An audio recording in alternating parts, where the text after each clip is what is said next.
China released economic data for July that showed slower than expected growth as the world's second largest economy battled floods and a resurgence of COVID-19. The slowdown was particularly apparent in individual Chinese consumer spending, despite authorities' efforts to build up consumption as a driver of economic growth. The data showed consumers cut back on spending across the board, whether it was on big-ticket items like cars or lower-cost products like cosmetics that can be bought through online e-commerce platforms. Retail sales rose by 8.5% in July from a year ago, lower than the forecast 11.5%, according to analysts polled by Reuters. Auto-related sales, the largest component of retail sales by value, was the only category to decline in July, down 1.8% year-on-year.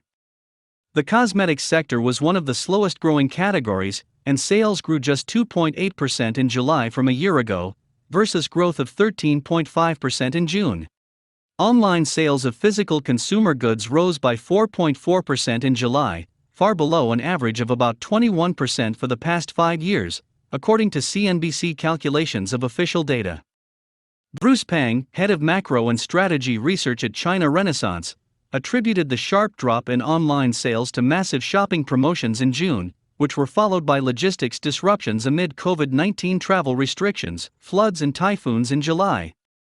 E-commerce giants Alibaba and JD.com handled a record $136.51 billion of sales during the June 18 shopping event, known as 618. Other major shopping festival of the year falls on November 11. Outside of consumption, China's manufacturing sector also grew more slowly than expected.